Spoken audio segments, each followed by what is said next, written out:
All right, welcome back, everybody. Today's Forward Together webinar is led by Emily Ya from City of Charlotte, and Ann Steinberger from Chula Vista, and Jordan Kremeroy, the original manager for Welcoming America.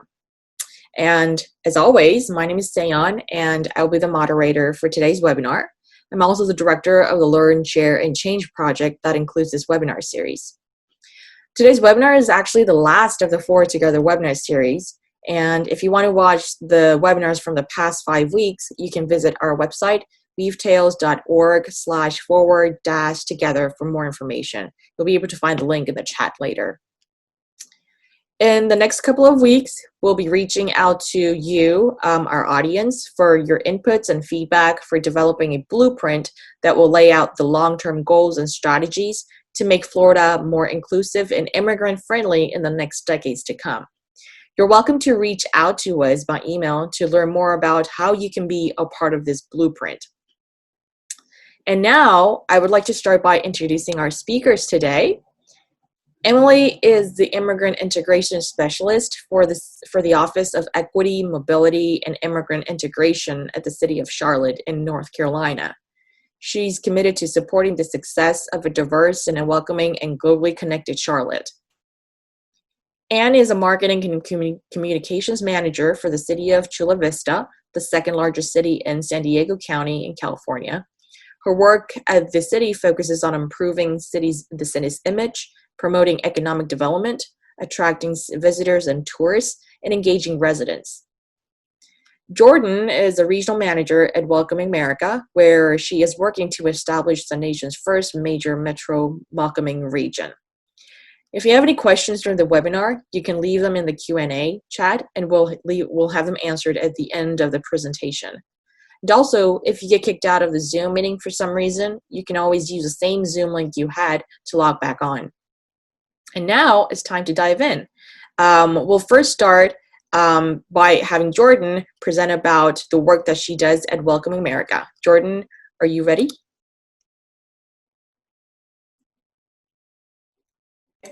I am. Can everybody see the slides and hear me okay? Yes, looks great. Great. All right, so welcome everyone. I'm excited to be here with you today, and I wish we could be in person, but that is the story for 2020. So we will make the best of it and appreciate you all joining here today. I'm really excited to do this webinar, to introduce our speakers, and to work on creating a more welcoming and inclusive Florida. So a little bit more on the speakers. You heard their bios read, and so now you can put a face with a name. Basically, the way that we're going to do today's webinar is we're going to start with kind of an overview of Welcoming America and really kind of hone in on membership. And then I'm going to turn it over to Emily to talk about what their city has been doing, what welcoming work they've been working on, and then I will present a little bit on our certification program, and then Ann will talk about the certification that they went through in California. So when we were looking at creating this webinar, we really wanted to bring to you two very different cities that have both been doing really amazing work in kind of polar opposite ends of the United States. And so our hope is that by having these different examples, we can learn some innovative ways, knowing that our local context is always what really fuels and drives both the methods as well as the outcomes of the work. So that is kind of our format for today. We invite you to put any questions that you might have in the chat, but at the end of it all, we'll save about 20 minutes or so for you to be able to ask questions and share with all of the speakers as well. So a little bit about Welcoming America. So Welcoming America, we're a nonprofit, and we are based out of Atlanta, Georgia, but I actually just moved to Raleigh, North Carolina. And we work with localities around the world. Our goal is to foster inclusion, meaningful connection, to reduce prejudice, and really build a network of change makers. We are going to hear from two examples that really embed the policy and programs that we want to see in communities, so that you can really get a sense of what does welcoming actually look like on the ground? So we work right now with about 200 members, and those members are both local governments, so cities and counties, as well as nonprofits. They could be direct service providers, they could be chambers of commerce. And we've got a pretty wide array of members from Anchorage, Alaska to Winona, Minnesota, St. Louis, Atlanta, and we are also working with international governments. So we have members in Germany as well as Canada. So what we do kind of boils down to these three pillars. We seek to connect leaders, so whether that's nonprofit, government leaders, provide them with the resources and support that they need through our welcoming network so that they can do the work they're doing on the ground to push for more inclusive places. And then we build on that work by providing those tested approaches to other communities to not reinvent the wheel, but really work from best practices. And eventually our goal is to change systems by helping communities create the policies, reinforce their welcoming principles, and really communicate inclusion. Now, we believe that welcoming is a spectrum, and there are some of you who, if I asked you to rate your communities right now on how welcoming do you think your community is, towards immigrants, you might say, I think most folks are pretty fearful. I don't think that immigrants are viewed as assets, they're viewed as threats. And others of you would say, I actually think we're pretty tolerant. And I wonder if some of you would also say, I think we're really welcoming. Our goal is to work with communities, regardless of where they are on the spectrum, to continue to push people to become more welcoming, knowing that welcoming isn't something that you can stop doing, right? And our goal in all of this is that eventually we will normalize welcoming to where it doesn't become something where you have to look for examples here and there, but it really becomes the norm that perpetuates and really saturates across communities. So how we do this, these are a few of kind of the overview points of what's provided with membership.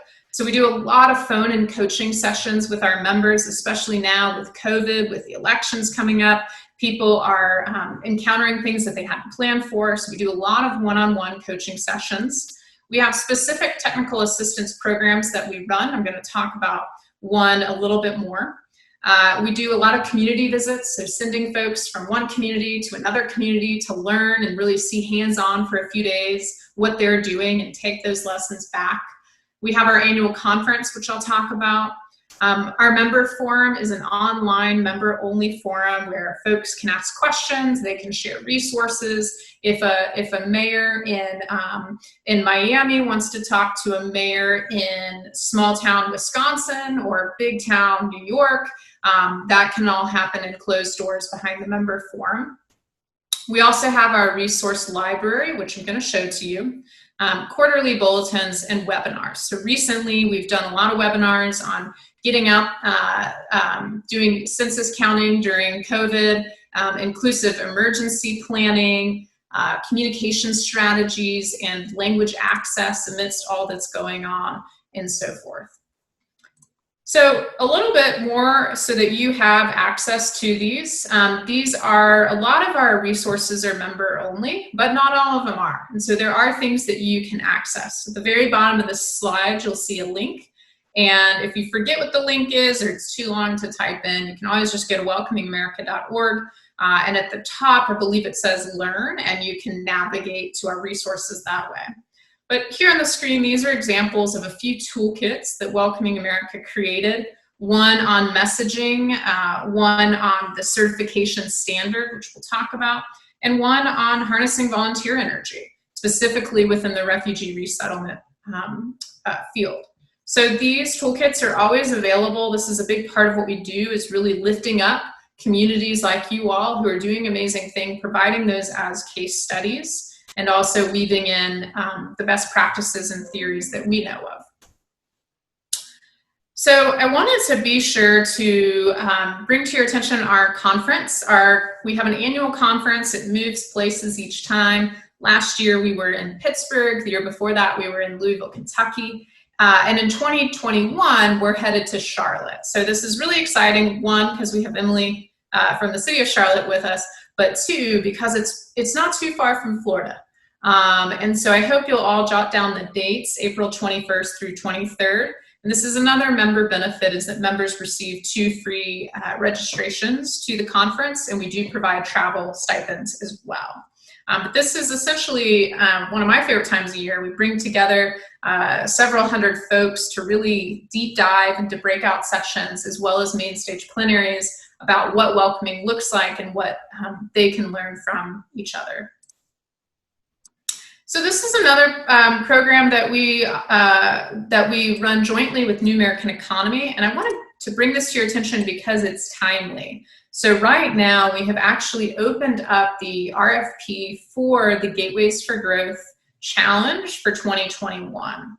So this past year we worked with a couple dozen of communities throughout the United States, and as I said, in partnership with New American Economy.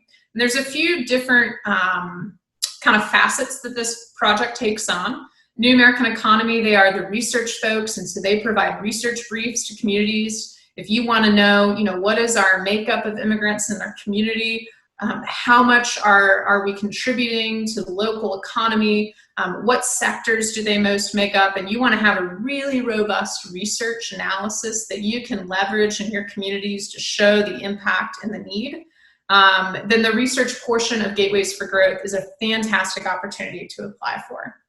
The other facet of it is this technical assistance, and this is where we work with you each month through coaching calls so that your local community can develop a welcoming strategic plan. And so you'll see, if you can see, it's kind of little, but you'll see some pictures of plans that have been developed. You can also, excuse me, go to gatewaysforgrowth.org to see a list of all of them.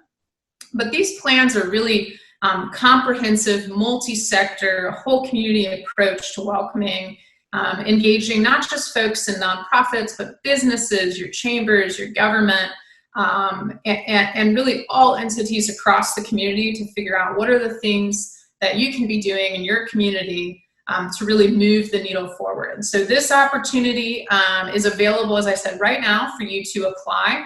You can look at the RFP. We also have a recorded webinar that's really a deep dive into the ins and outs of this program, what it looks like. You hear from a couple past recipients as well. And then another thing that's coming up is Welcoming Week. So Welcoming Week happens every year in September. It's a week where we encourage folks like you all to put on events that bring diverse people together for the purpose of getting to know one another, people that might not otherwise interact, and to really celebrate. And so this is things from soccer tournaments to potlucks. Obviously with COVID-19, it makes it a little tricky. And so maybe those potlucks turn into virtual dinners. Maybe it's town halls that are virtual. Maybe it's art exhibitions and cooking classes, and there's a whole host of things. We've already got several hundred events that you can see on our website, and you can engage with Welcoming Week, whether you put on an event or attend it or just help promote it. But Welcoming Week's a really easy entryway if you're looking to get unlikely partners involved, whether that means for you local government officials, staffers, or maybe even corporations. I would highly recommend getting involved with Welcoming Week. And then finally, we are a membership-based nonprofit, and we'd love to have you all join on as members. And if you're interested in that, you can send me an email, or you can go to our website, welcomingamerica.org, to learn more. So this is our very quick overview of Welcoming America. We tried to kind of cram in the 101 very quickly, so I'm sure you have a lot of questions. We have a lot more that we could say, but I really want to turn it over to our members to walk us through their work, to give us a glimpse into what welcoming has meant for them, what it's looked like, what challenges they have encountered. And at the end of all of this, our hope is that this will be inspiring for you working in your communities, that you might walk away with a new resource, a new tool, a new connection, a new person to talk with, so that you can really have all the tools around you to push this work forward. And so with that, I am going to turn it over to Emily with the City of Charlotte to really talk about her work and the work that they have been doing on the ground. So Emily, I will pass it to you. Thank you. Really excited to be joining everyone today to talk about what we're doing here in Charlotte and the benefits of being a welcoming city, or along with welcoming America. I joined the City of Charlotte 6 years ago and started my work with the office when it was called the Office of International Relations. And the work was largely based on economic development and showing the value of immigrant populations through their business, and really taking sort of this like monetary aspect of looking through things. And I'm excited to say that we've moved into a better practice of becoming the Office of Equity, Mobility, and Immigrant Integration, and really thinking of ourselves as an inclusive community. How do we be more welcoming? And it's been a lot with the guidance of Welcoming America that we've gotten to this place. Also, one of the challenges that we've been working on closely with our office internally is how do we go from being seen as a gatekeeper to immigrant populations as this place that you have to pass through, and really helping our departments understand how to better open and offer their services to newcomers in the city, which in turn also helps them offer their services in a better way to everybody.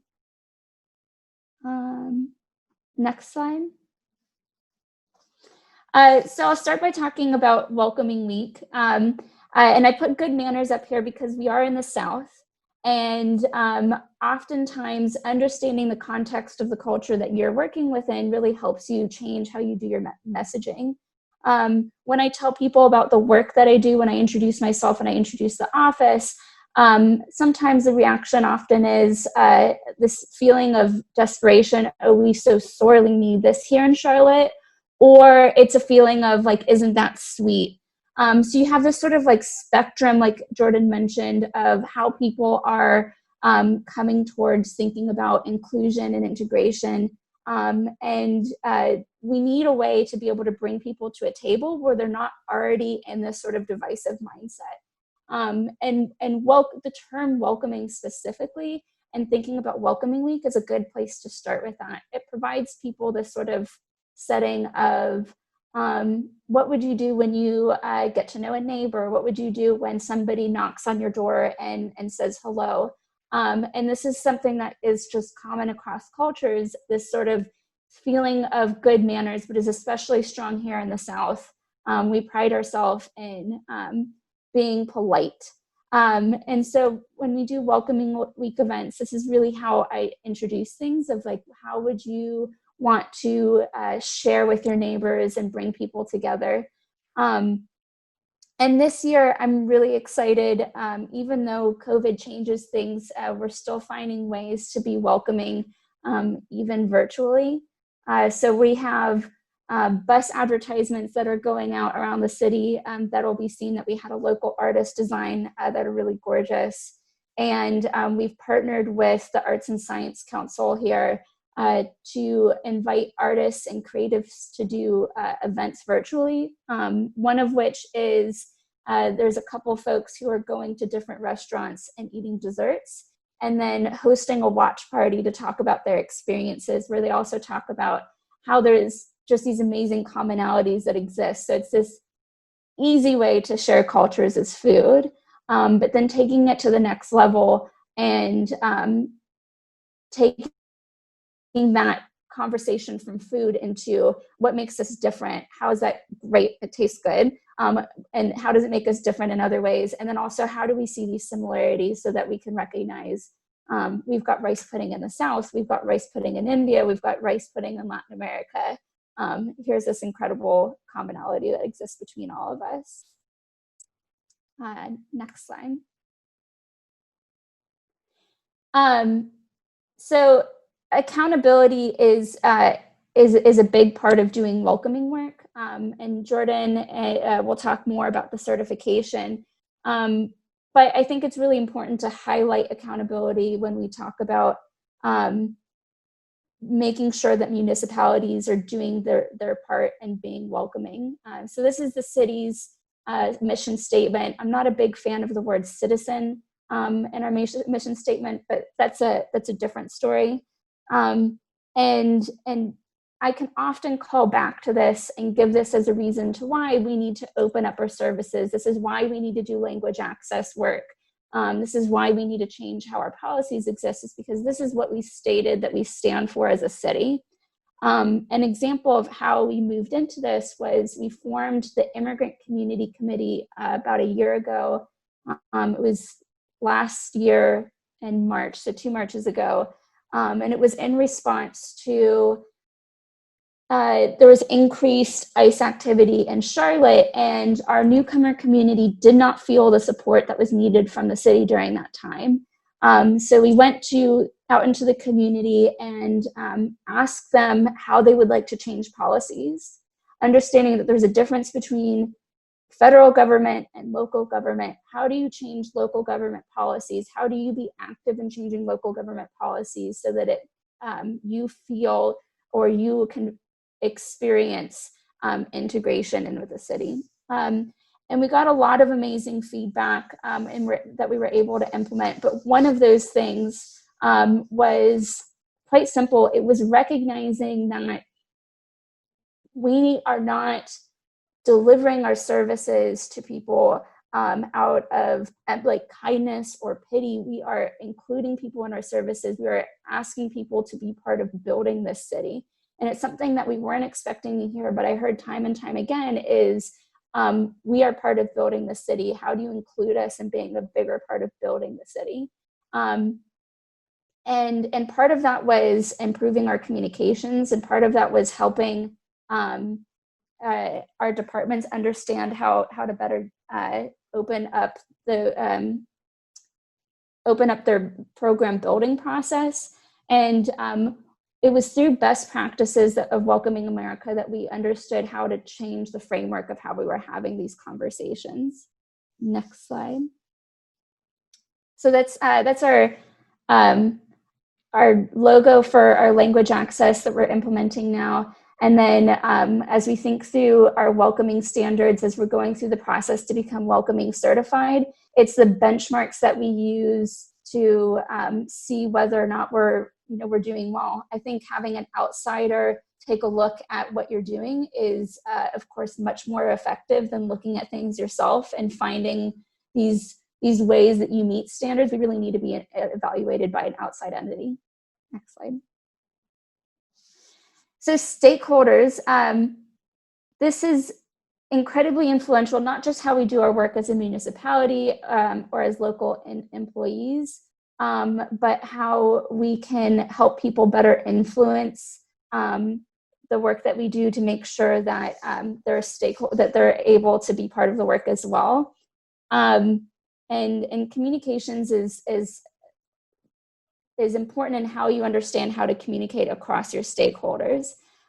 So again, people during our Immigrant Community Committee meetings pointed out that there was a challenge between two-way communications, but also not being included in how they're influencing programs.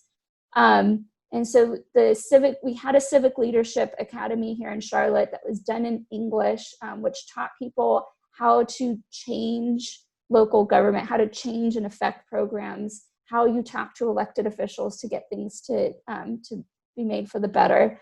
But we decided to do it in Spanish. It was our largest population, and it really made a huge difference. That was in direct response to the Immigrant Community Committee feedback.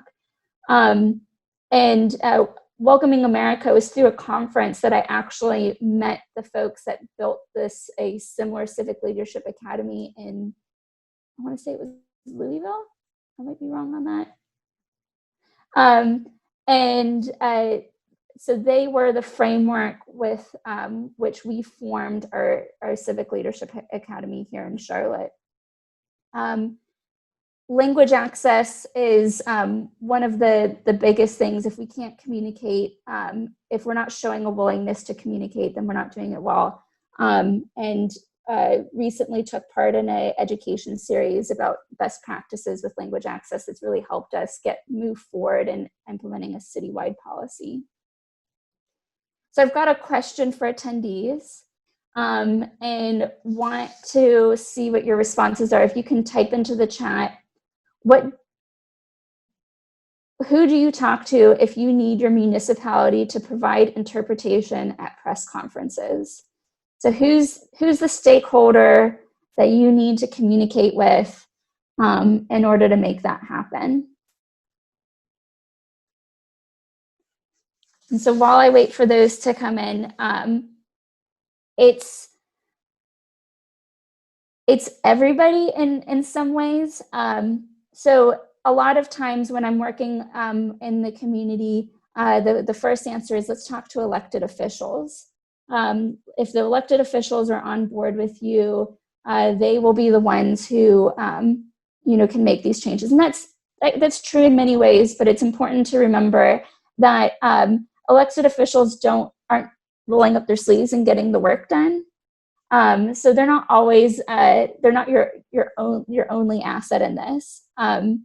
Businesses, they control the purse strings of Bank of America, which is headquartered here in Charlotte, really wants something to change, really recognizes the importance of language access at press conferences and interpretation there.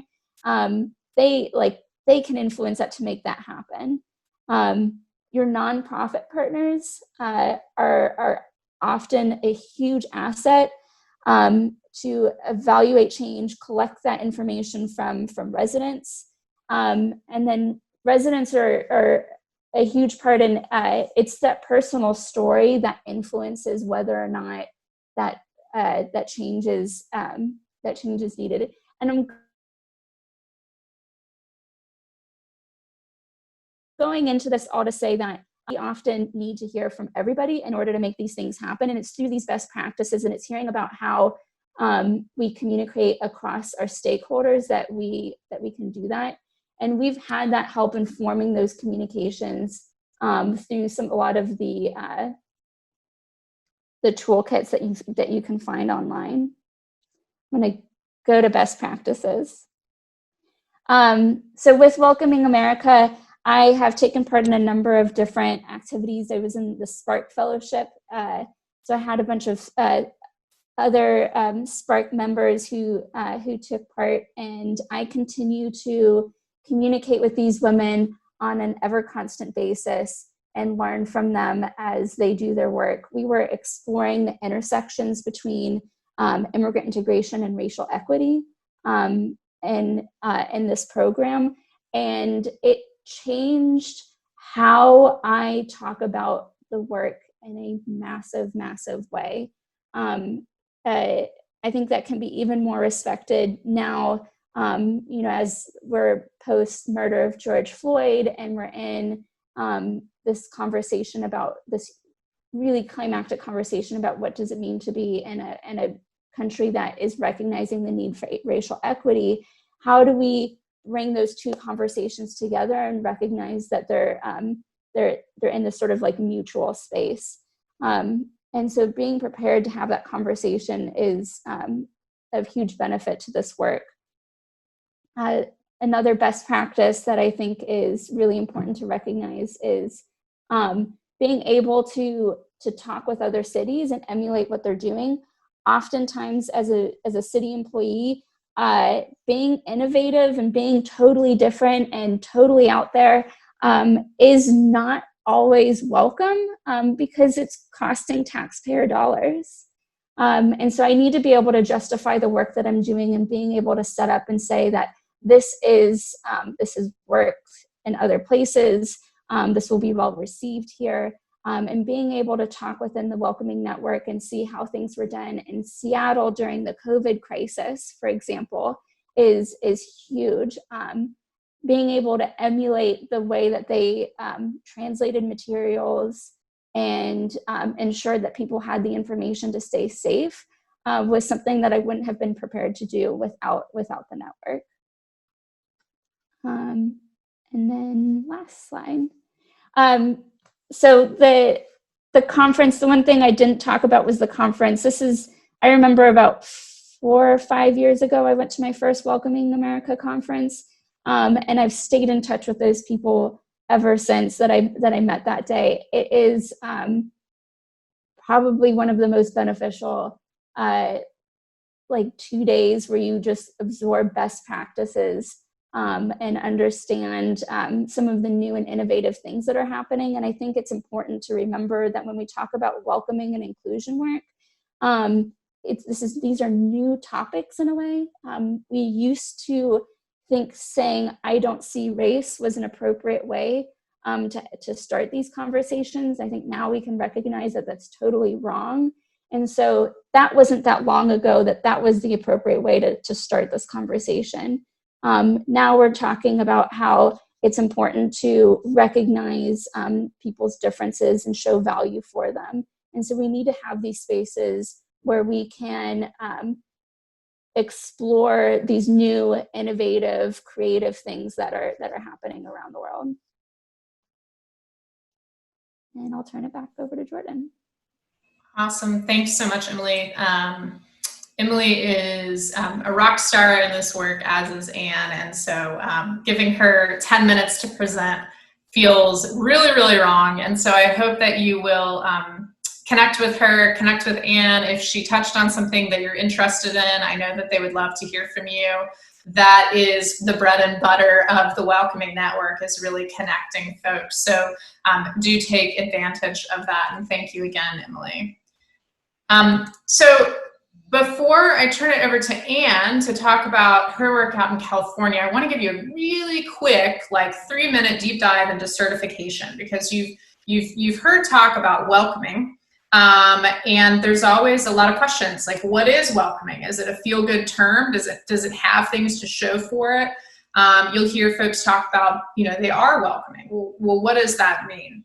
So a few years ago, we recognized this challenge, and it wasn't just a linguistics challenge. It was really a challenge of how do we make sure that that the work is happening, and how do we really hold a candle to that and audit it. So certification for communities who go through it is really a way, it's an innovative program to assess the work that's happening.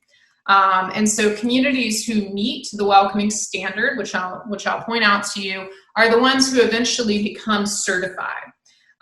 So earning this certification is really intensive. It's kind of the equivalent of becoming certified fair trade business or certified organic label, but for welcoming communities. It's a designation that's held at the local government level, so city or county level, but nonprofits and advocates on the ground are absolutely integral to the process and to really verifying the work there.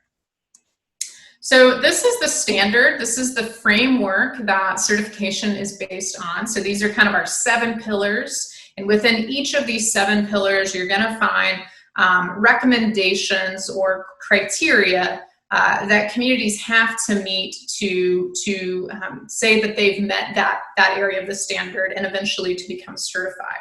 So connected communities is things like how does a local government bring folks together for meaningful change? Safe communities is, what is the local government doing around policing? Do they have policies that incentivize increased pay for multilingual staff? How are they making sure that immigrants can engage in the local government process? Do you have to be a citizen to sit on a board? Can they open that up to residents? And working to make sure that they're procuring contracts from minority-owned businesses, ensuring that government is accessible and both represents the population as well. You can go on to read about all the ins and outs of the criteria for the welcoming standards, so I won't bore you with that, but I do just want to say these are the 7 main areas that really make up the backbone of certification. So the welcoming standard, we like to say, is the on-ramp, the roadmap, and the common agenda. So it really highlights what it means to be welcoming through those 7 key focus areas.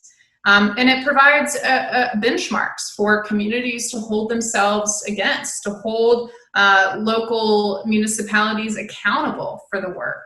And to make sure that welcoming isn't just policy and it isn't just program, it's both how do we engage newcomers and longtime residents, and how do we also change the structures in these communities.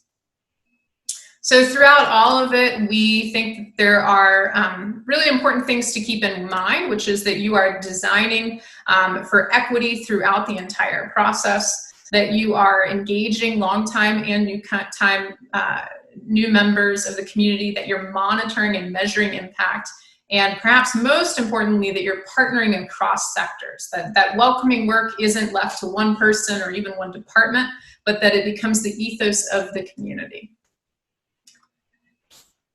So the steps for this, there's an intake process, self-assessment, then the welcoming team goes and does a desktop review where we're really auditing files, looking for policies, looking for resolutions. We then come out, we provide a final report, and then we actually come out and do a 2-day in-person audit, talking with partners, talking with nonprofit leaders, and then eventually certification. This is a really robust process. It's an intense process. It's one that Charlotte is currently going through, and it's one that Chula Vista has already gone through. You can imagine some of the benefits of this, having that third party that Emily talked about to really say, you know, here's what we should be working towards, bringing new folks into the work, having that national standard and that continued accountability. So we have currently 10 communities. This is just 3 of those, but 10 communities that are certified, and we've got another 20 that are currently in the process. So if you are interested in that, I would encourage you to go to welcomingamerica.org. From there, you can navigate to our certification page and learn more about the process, the cost, the ways to go about it, the steps. We would love to have a certified community in Florida. We don't have any that are certified or in the pipeline, so that is of interest. You know, we want to see this happen in the state of Florida as well. So if you're interested, get in touch with us. But now I want to turn it over to Anne to talk about their process of certification, what it's looked like, what it's been, what hasn't worked, what has worked well, and so forth. So Anne, I will pass it to you. Excellent, thank you. This has been so great to work with all of you just prepping for this panel. You know, it just gives us more energy and kind of validates and verifies the important work that Welcoming America is doing, and I'd like to say the important work we're doing. So our claim to fame right now is that we're the first certified welcoming city in the state of California. As you know, it's a pretty big state, so we were very excited to achieve that and have that recognition. If you want to go to the next slide. The city of Chula Vista, just a little bit about us. And so we've been around for 100 years. We were incorporated in 1911. We're the second largest city in San Diego County. I think you probably know what the biggest one is the city of San Diego. And the city of Chula Vista has a strong commitment to its heritage. And not only, you know, it used to be a part of Mexico, so there's a very strong Mexican heritage, but the Kumeyaay Indians, we are on Kumeyaay land in Chula Vista. We had a large Japanese population and who were sent to the camps in the 1940s. So it's not just our Mexican American and our Mexican immigrants. So all of those and we have a strong Asian Pacific Islander community.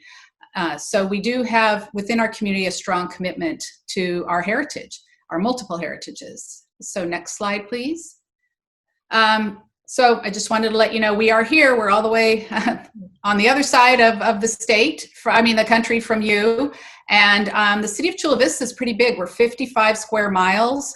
And we continue to grow, and actually our city is the one that has the most developable land for more housing and more industrial and businesses. So Chula Vista is going to continue to grow and continue to make its mark.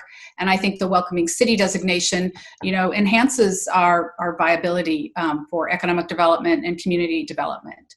So the next slide. I'll just give you a little bit of our timeline. And a shout out, I think one of our commissioners is on the watching today, participating. So in April 2017, well, actually starting after January 20th, 2017, our community, a lot of members of the public started coming to council meetings saying, you know, a lot was happening at the federal level. let's just use the common terms used in the media, Muslim ban, anti-immigrant, all of this stuff was going on. And our community rose up and came to council and said, this is not us, let's take some steps. So the council approved resolutions that were forwarded to the federal government, to the state and federal government, supporting activities we were doing at the state level in California to counteract what was going on at the federal level, and then also expressing that, we were against some of the actions that were being taken. That was very community driven, that was very advocate driven, but the mayor, Mary Casillas Salas, the first Latina mayor in the city of Chula Vista, she and another council member, Patricia Aguilar, she's termed out in 2018, they were both advocates for these efforts and actually brought let's become part of Welcoming America to the council, to the community. So in April, 2017, the city approved that, the Welcoming America, joining the Welcoming America network. So that got us the dot on the map. But the city also took a step in May 2017 to actually reestablish our Human Relations Commission. One had been established in the 80s and 90s to address some of the LGBTQ issues, mostly in the workforce. And then it was disbanded in the early 2000s when several activities were kind of consolidated in a different way. And so the commission was eliminated, but we brought it back. And it's a 9-member commission from representing the diversity of our community, and it started meeting in 2018. And the first assignment was to secure Welcoming City certification. And as Jordan said, and I know Emily knows, that is a really amazing effort to undertake. Let's see, I have to follow my notes so that I know where I am. So, let's go to the next slide, please. But what was interesting for me and in sharing with our Human Relations Commission, the process really brought to the forefront some of the things that we had already been doing. Many of the requirements to get Welcoming City certification, the city had addressed in some way or another. So when I matched our City of Chula Vista strategic plan that the city manager developed in the city manager's office and the Welcoming City goals, there were a lot of connections there. But there were some additional steps we needed to take that we identified throughout the Welcoming City certification process. Let's see. So let's go to the next slide. So throughout 2018, working with the Human Relations Commission, community members, et cetera, we moved through what was required for the audit. And we had ad hoc committees with 2 or 3 members of our Human Relations Commission. We reached out to our nonprofits and our networks to get more information, to prepare our application, and then to do the audit. And for me, let me just say, this has just been such a highlight of my career to work on this. It's so amazing when you're able to combine your personal passion with a work assignment. I mean, I thanked our city manager for being allowed to work on this project. It's really been amazing. So for a year, we addressed what was needed in the application.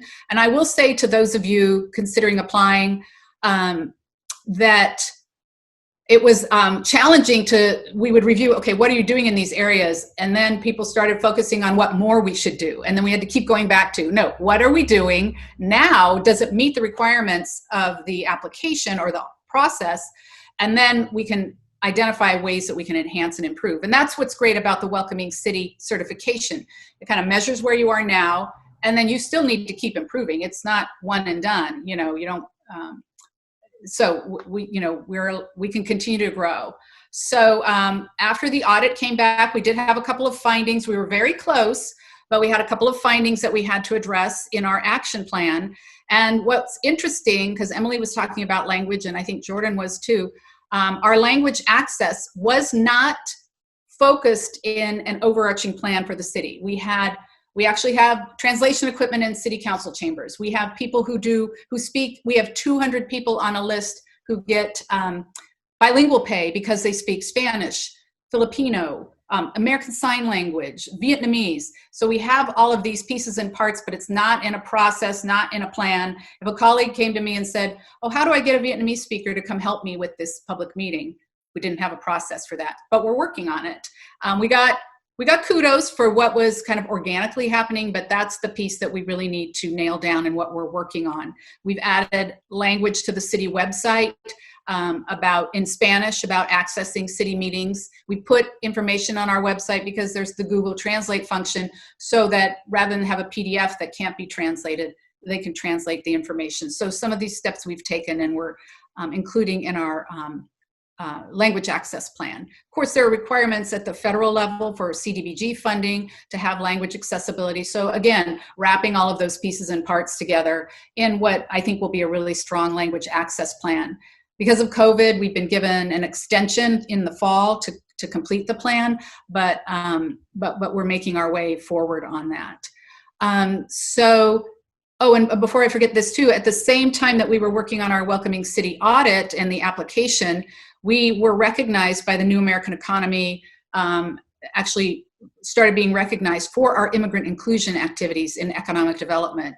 So I did jokingly ask my contact at Welcoming America, could we just send you the press release and you guys grant us certification? But we did get recognition for it. We passed everything with flying colors in economic development. But so it really was a great process, again, to identify. It was so heartwarming. And I think I could say, and the audit committee would verify this, I think we blew them away with all of the connections in the community that I wasn't even aware of. I knew these people, I had their business cards, I had their emails, but what we were doing in the community to address immigrant inclusion was amazing and very exciting.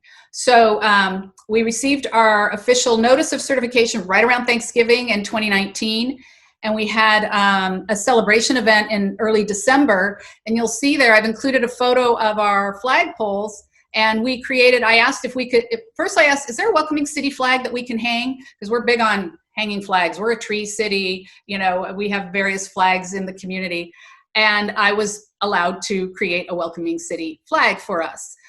So that is flying over City Hall, and to just remind us that we are a welcoming city, remind our community that we're a welcoming city. And it is a nice thing to say about our community.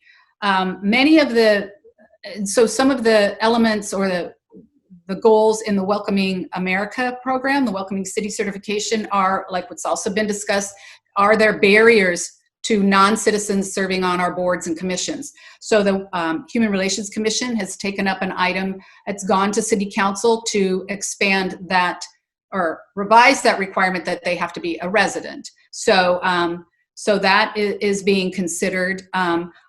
Maybe you heard, because it was in national news, the Human Relations Commission has forwarded to the City Council a request that we remove our Columbus statue that we've had in what's called Discovery Park since 1992.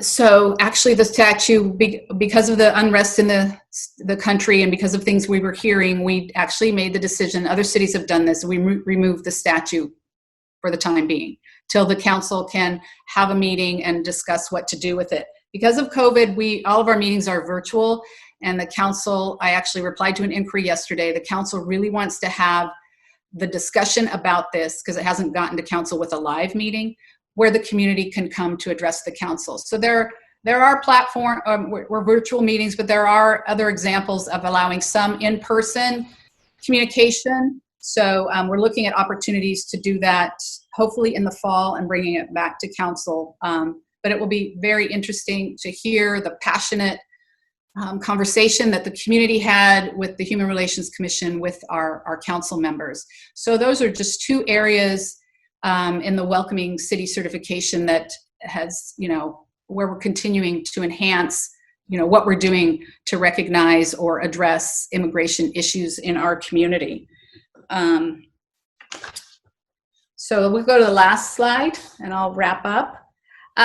So, we get, I know you're all doing this too, We are a very active community. That's why I say until we meet again. That's what we keep hearing. When we meet again, we can, have community meetings. We can have community celebrations. That third slide from the left, we opened a beautiful Holocaust exhibit in January that had to be shut down. It's in our historic museum is in our central library. So that was, and so some of our Human Relations Commission members and others who've been involved in the effort were at the Holocaust Museum. And then the last slide is just another example of a community event, very community driven in Chula Vista.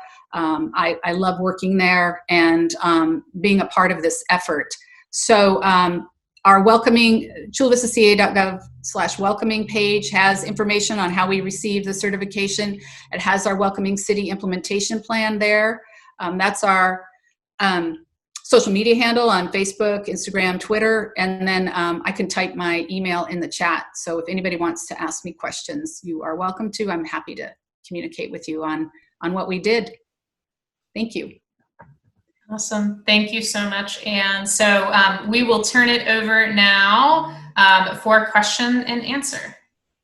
Well, thank you all so much for the great presentations. I mean, I've already heard so much about the great work that you guys have done at Welcome America, and I'm just really impressed with all the things that you have achieved.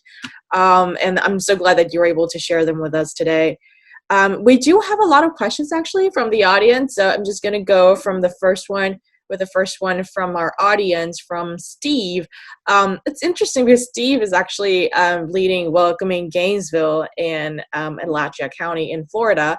And he has asked, and I'm just going to read the question out for you guys. In Gainesville, Florida, on track to become the first certified welcoming city is Gainesville, Florida, on track to become the first certified welcoming city in Florida? Can Alachua County participate in the process to become a welcoming county?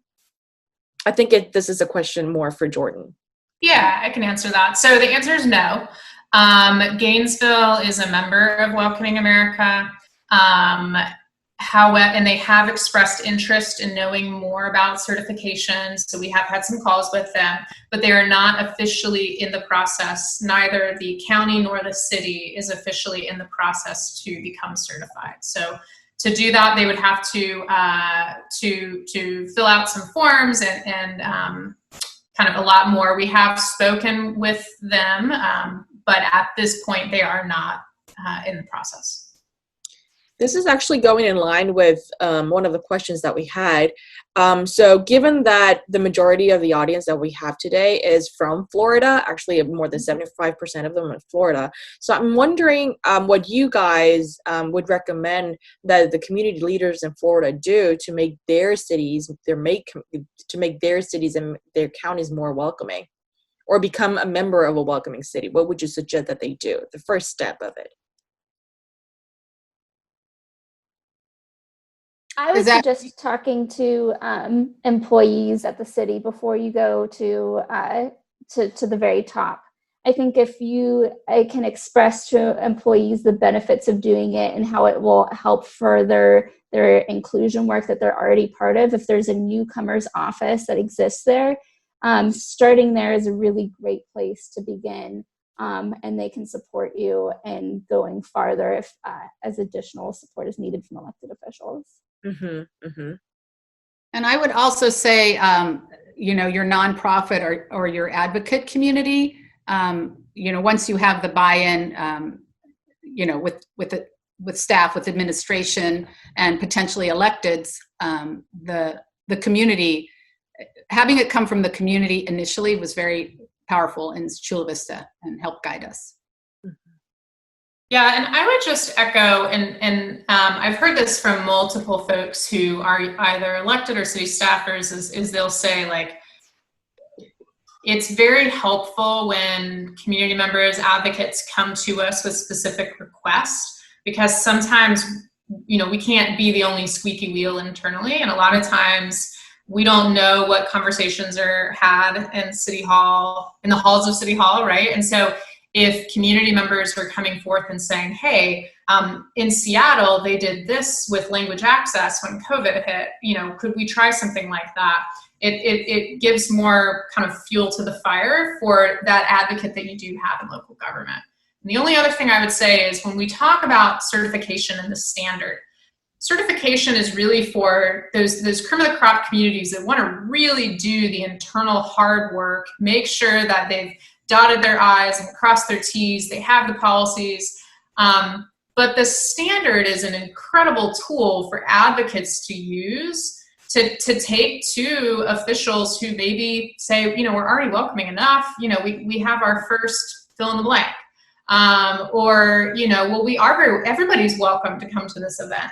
And maybe their view of welcoming is this sentiment that you personally hold. It's not systemic change. And so if you're able to use the standard as a document to say this is best practice across the nation to see these things implemented, then that can really be a tool for you to leverage. So whether your community gets certified or not, that standard is available for you to use as an advocate to say, this is our North Star, and how can we help the community move towards that North Star?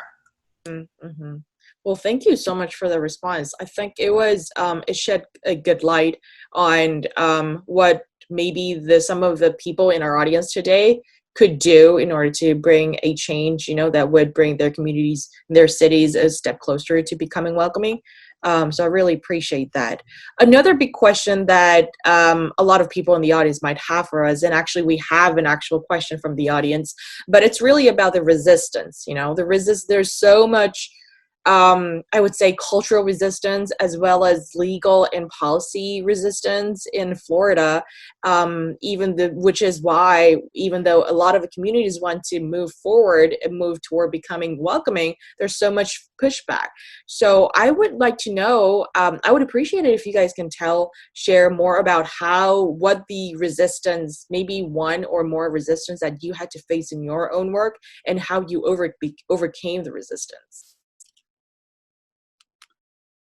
Well, I could start,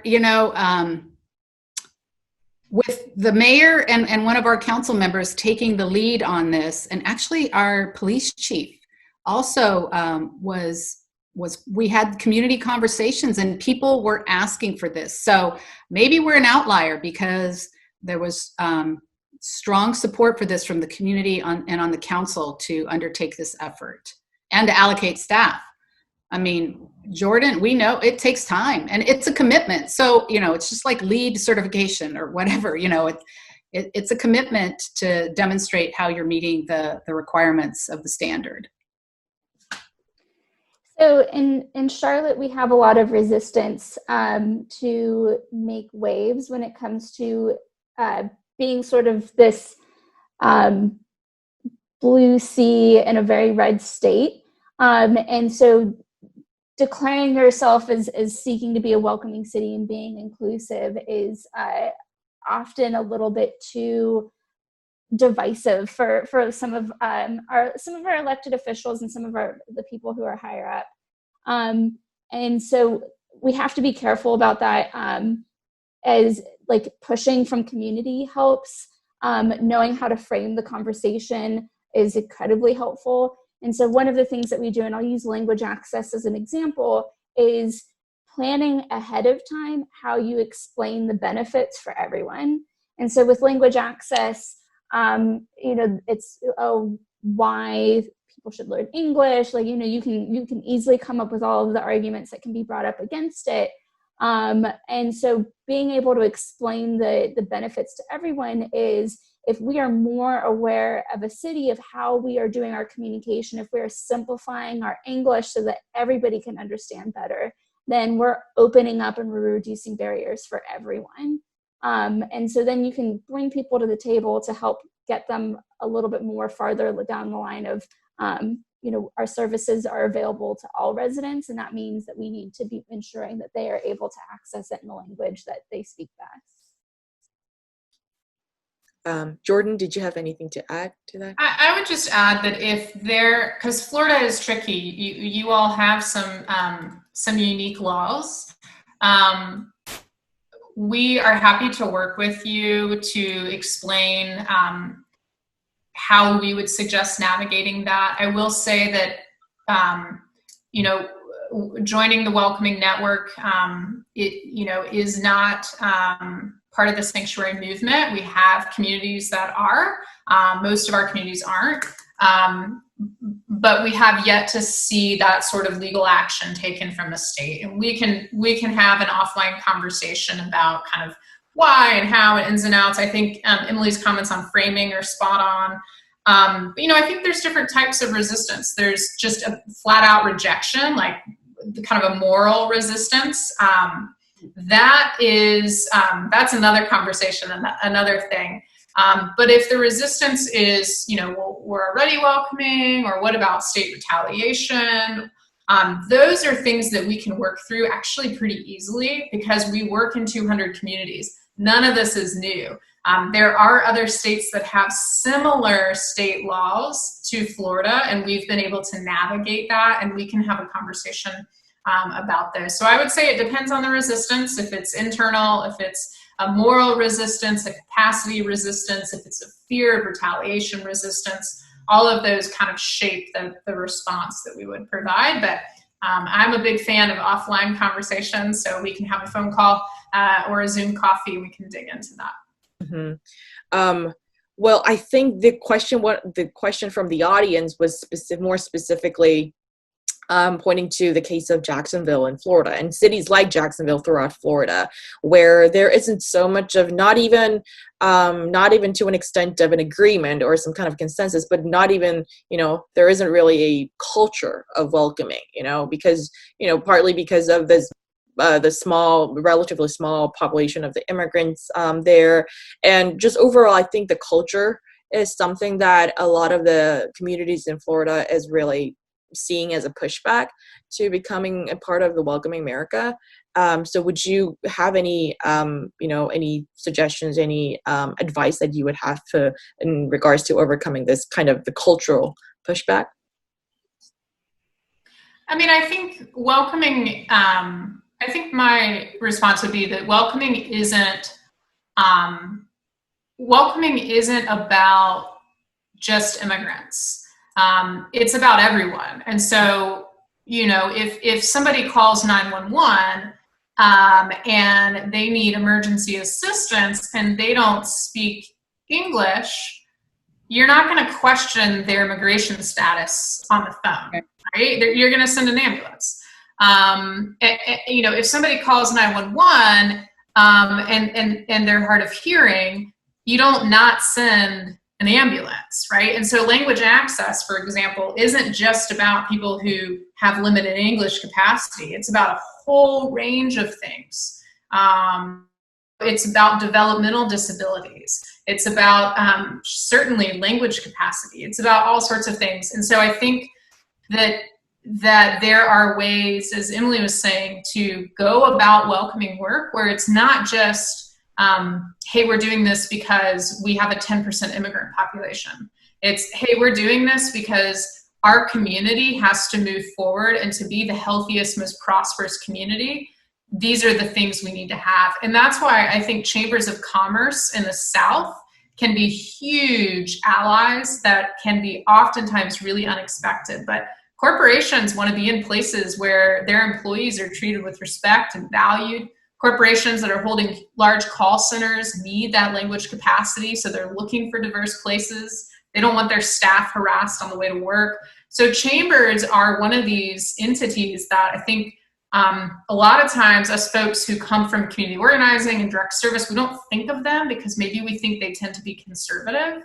But when it comes to economically touting the importance of inclusion, they can be really powerful players. So I think it's about knowing what the resistance is, knowing your strengths, calling on unlikely partners, and also a lot of working behind the scenes and a lot of tag teaming with folks and figuring out a strategy. Yeah, thank you. I think a lot of the people in the audience could, when they go back to their communities, could really use that, that piece of advice that you just share with us. The last question is something that I always ask all of our speakers on our webinar series, and it's really more about the future of your state. And mostly, all of our speakers had been from Florida, so I asked them about the future of Florida. But I think this time, since you guys are out of Florida, I would like to know what you guys think about how the work that you did with Welcoming America and making your city, making your county more welcoming, has really impacted the state of the state of immigrant protection and immigrant rights in your own state.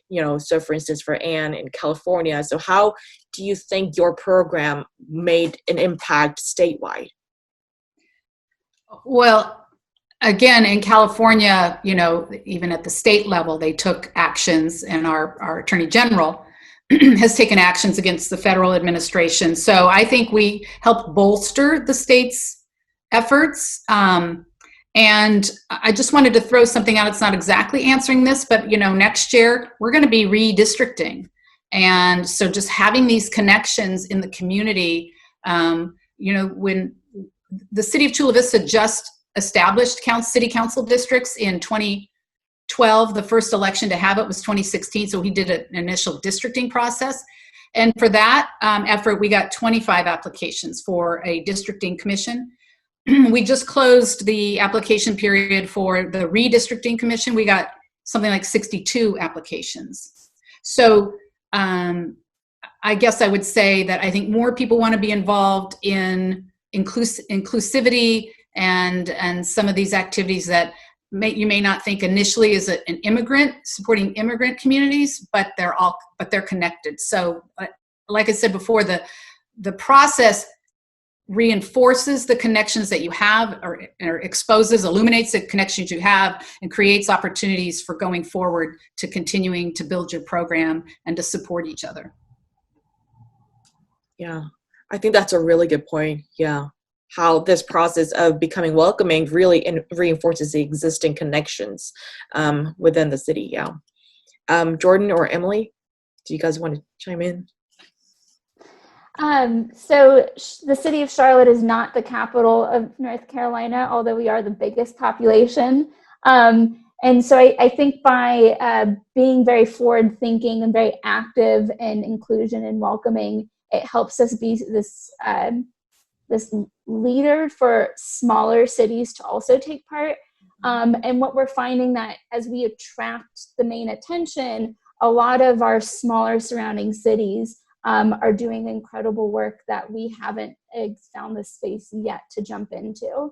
And so we might be the most vocal in the conversation sometimes, but we also recognize that we've got just a state full of municipalities that are doing incredible welcoming work, and we're excited to stand alongside them. Yeah, and I think there's that, thank you so much for sharing that, because I think there's certainly that ripple effect when it comes to these important changes, and, like certain geographies that bring the change, and then all the other geographies, like towns and cities following through. So I think that was a really, really good point. Jordan? Nothing to add. I think Anne and Emily said it very well. Mm-hmm, mm-hmm. Well, thank you all so much for today's webinar. I know that we went a little overboard, but still I think we were able to have some really important discussions and ask some really good questions that I hope that a lot of the people in the audience found helpful and, could bring back to their own communities. I would also like to thank our sponsors who have been a huge part of this program and who have made this program possible, including Islamic Relief USA, Welcoming Gainesville, ACLU Florida, Reyes Legal PLLC, Mubarak Law, Engage, Florida Immigrant Coalition, We Are All America, Welcoming America, CARE Florida, the Law Office of Karen Winston, Women's March Jacksonville, Human Rights Coalition of Alachua County, Southern Poverty Law Center, University of Florida Samuel Proctor Oral History Program, and Gators for Refugee Medical Relief. And finally, I would really like to thank our audience, who was, of course, for this webinar, but as well as 5 other webinars that we've had so far. And I really hope that you enjoyed all of our webinars and learned something that you could really implement and emulate in your own communities. Before you leave the meeting, please be sure to answer the poll that will be launching in a few seconds. And also you can check out more about our project at weavetales.org/forward-together. And you can also be a part of an inclusive and immigrant-friendly future for Florida in the next 10 to 20 years to come. Thank you, everyone.